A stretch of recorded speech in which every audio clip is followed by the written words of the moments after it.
So how can you appear to look more professional in your small business without spending a dime?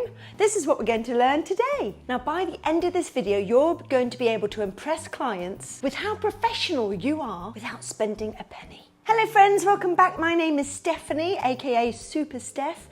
I'm a magician, children's entertainer and ex-school teacher, and now I teach people public speaking and how to connect with their audience. And this is what we're going to learn today about small business marketing. How to look professional in front of your favorite clients, which are all clients. So you know what it's like. You know what other people look like when you feel that they're professional. If you've got like a handyman, you want him to turn up in a nice tradies thing. You want them to look professional, not sort of like, you know, buttons missing and cigarette in one hand and beer belly swilling out all over the place. My favourite idea of a handyman would be in sort of nice, clean clothes with a clipboard. Always looks good with a clipboard. It could be just drawing some cats, but at least it looks professional. And that's the whole idea. Professionalism is like an appearance. It's a mirage. And we're going to take that idea of a mirage and we're going to pull it into our small business so that we can work on how to look as professional, more professional than your competitors. Yes, I know your competitors may have better props, better sound, better equipment, better show, better website, better ads, but all of that costs money. So this is what you could do right now to make sure that you appear professional without the extra price tag. Because $1 saved is $1 earned. Save $1, put it in your pocket, become a millionaire. People always say to me, Steph, how did you get so many 5-star reviews?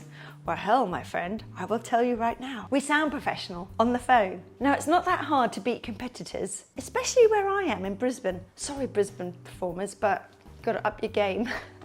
What I recommend doing is in your area, phone up your competitors. Get somebody else in your family to phone them up if they know your voice. That would be a bit embarrassing. Hello, Magic Glen. I'd like to book in a show, please. Is that you, Super Steph? Oh, sorry, not me. Goodbye. Thank you very much. When you phone up your competitors, you'll be able to see how they interact with the client, what they say, if they're going to be talking about features or if they're going to be talking about the emotional side of selling. The emotional side is the most important bit. Instead of saying, I do 10 magic tricks, they say something like, we make memories for your child. Then at least you know what your competitors are doing, and then you can find out where the benchmark is. And usually it's not that high. So a couple of tricks what to do with your first phone call to your client. As soon as their inquiry comes into your inbox, you send them an email out or give them a phone call within, I don't know, 15 minutes. Time is of the essence, my friend, because the first person that gets hold of that client gets the relationship first. The amount of times that people say to us, oh, you phoned us up so quickly. You know that you're dealing with a professional when you don't have to chase them around all the time.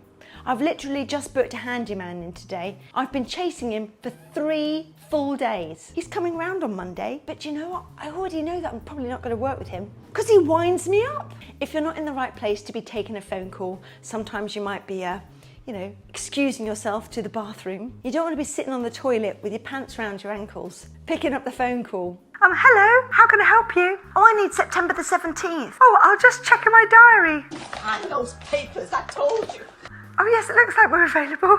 Make sure that you're actually in the right situation for it. And then if you're not, make sure it goes to voicemail. You want as many of them coming in as possible, talking to you as fast as possible. So try and be on the ball by having your computer near you most of the day. But sometimes it can't be helped. Sometimes they need to go to voicemail, and that's the second bit that you have to sort out. Please don't do this.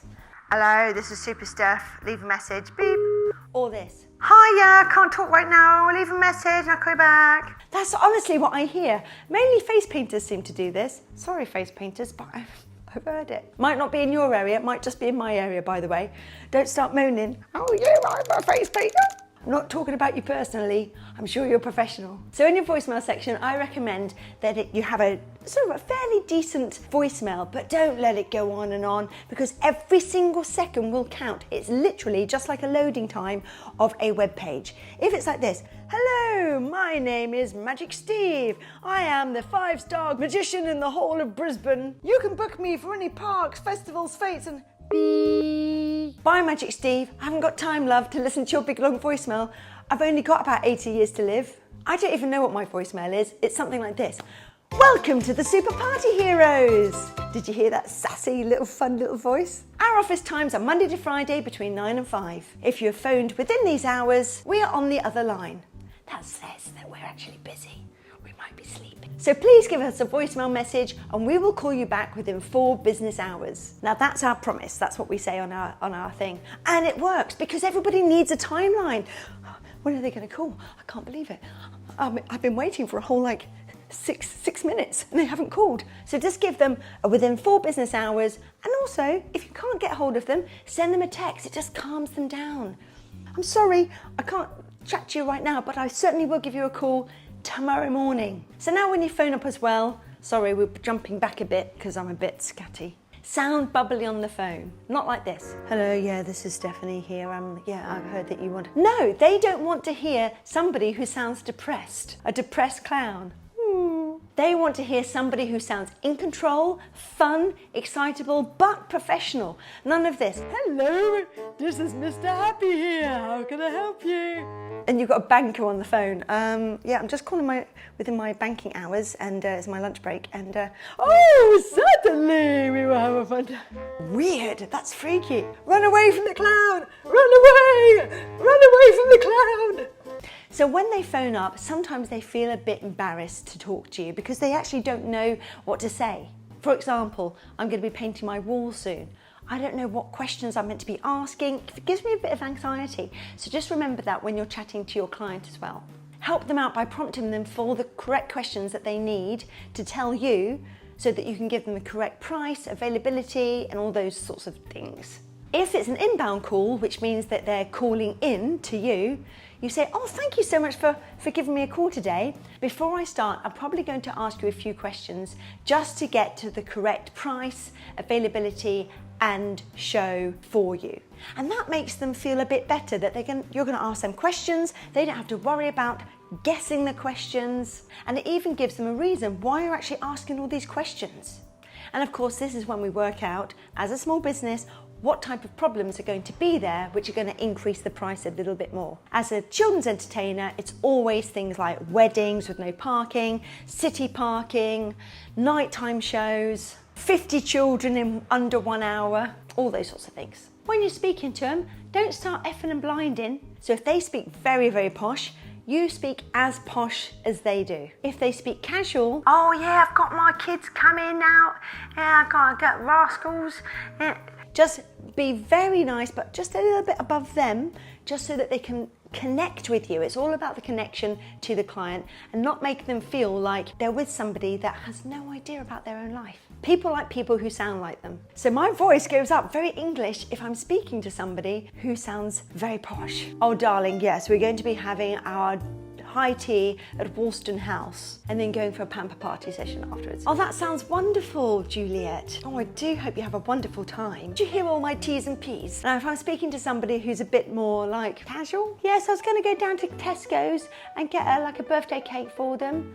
Oh, really? Yeah, I've been down to Tesco's as well. They've got some really lovely range down there, just a little bit different. I guarantee you connect with that person on their personal level and you have got that client in the bag. Ooh, I did hear somebody say once, but you're lying to the person because you don't speak like this and you don't speak like this.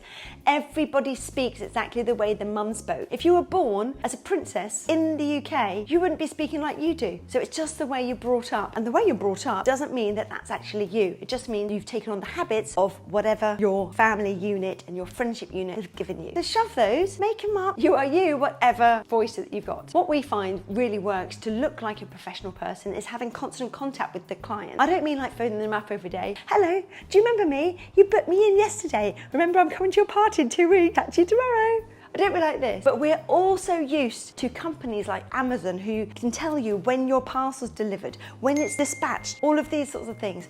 And we love it nowadays. If we don't get a little ting, ting, ting, just a little dopamine hit, all those dopamine hits, we feel that maybe something's happened to our parcel. And that's the same with you. When they phone up for a question, you are on there as fast as possible, answering their questions. Just because you got their money in the bag does not mean that the professionalism ends there. No, that's when it starts. Even a week out, we always send them a looking forward to seeing you email because they're already a little bit anxious. Have I just given my money away to some company that I have no idea? Are they going to turn up? Send a looking forward to seeing you email with all of their details on there saying happy organising, few top tips. That works amazingly. Stops all the worriers. Hello, I haven't heard from you for like 4 days. Are you coming to my party? Not only that, even if you've sent a looking forward to seeing you email, maybe you work alone in your small business. Maybe you're a face painter or a performer just like me. But you've also got to phone them up a few days before for the personal touch.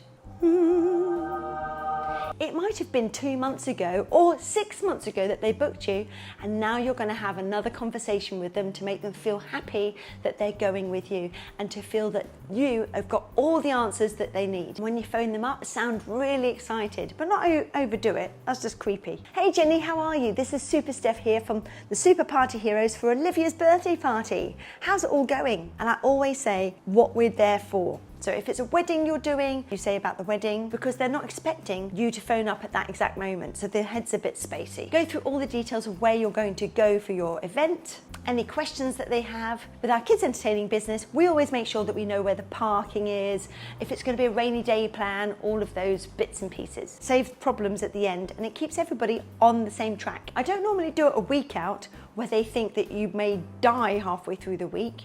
Just 2 days, and I even say, just to let you know that I'm alive and kicking, because that's usually the thing that worries me, that my caterer or someone like that would just start pushing up daisies. That's a bit unkind, isn't it? Caterer, get out of the ground! I need you to make my sandwiches! Now, if you like these tips, I've got a guide on the simple steps to become a well-paid kids party entertainer as a side hustle or as full-time. Now, I believe that this is the best job in the world, especially if you love working with children. So just comment below, give me the guide, and I'll send it to you. Or if you click on the link below, you'll also get the same guide. Now this year, I've been doing something on top of all of these little professional tidbits. I've also been text messaging the client just so that they know that I'm on my way. And I also put, on my way, Super Steph, ETA, 10 past 10. And then, this is what I've been doing extra, is I go to Google, I go to Share Map, and I copy and paste that URL and I send it to them. So they can see that I'm actually on my way. Just like I'm an Amazon shop or Woolworths. Hello, this is Super Steph, here's your Woolworths shopping, hello. Now those phone calls and all the things behind it, before your even show exists,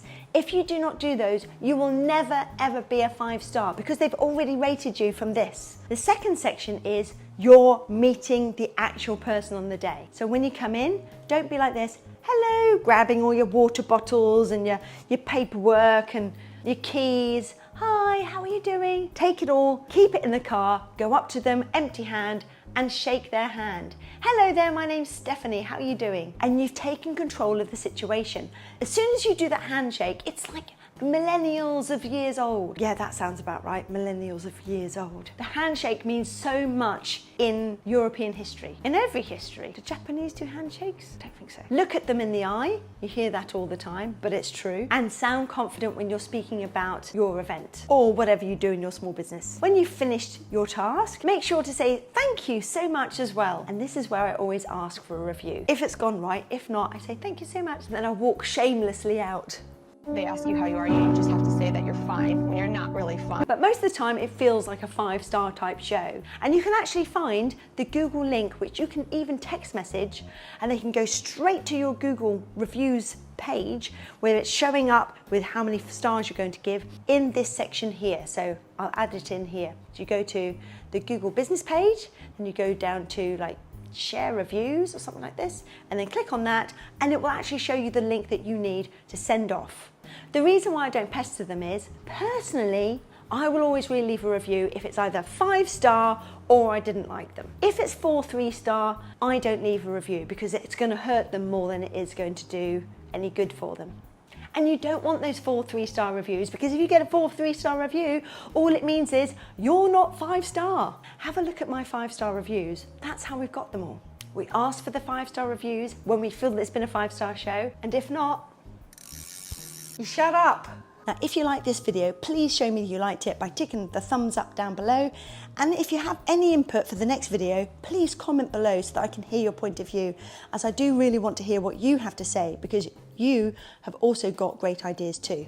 One thing that really gets my goat when I get a review from a small business is that they haven't said anything like, my name. How rude is that? Bing, review me, I deserve it. Nothing polite. It's like going on a date, suddenly just grabbing the person and snogging them.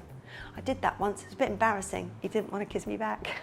But it was a life experience. Ooh. Ah. So when you're doing a review, say, hi Sally, I had a fabulous time working with you the other day. I really loved how little Charlotte looked in her cute little cat costume and how she blew all the candles out by herself and was my amazing magician's assistant. Something that Sally knows is definitely specifically for her, not just a generalized email. Give me your time to do a review, but I give you nothing in return. Then I say, I hope you don't mind asking for a review. I used to put Google reviews, Facebook, word of mouth. No, shove it, get them all on Google. Facebook, how many gigs do I get out of Facebook? Not many. How many gigs do I get out of Google?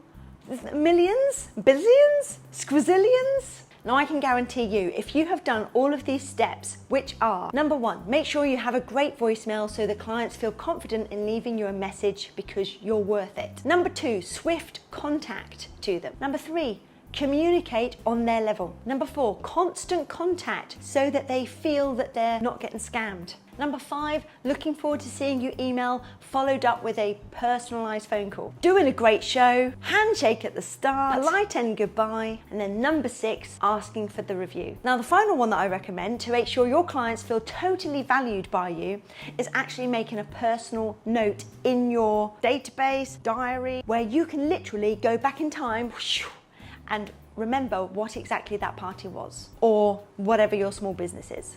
My electrician remembers all my children's names. I love that electrician. I love him.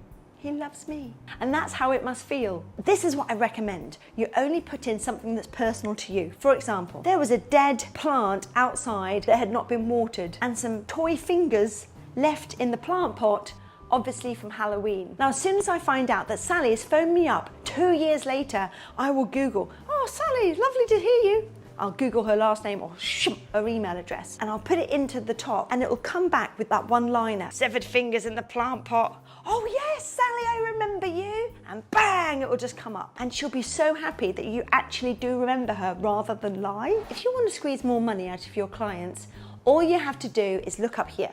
This is how to squeeze more money out of your clients and put that money into your pocket. So check it out. See you next week. Bye friends, bye.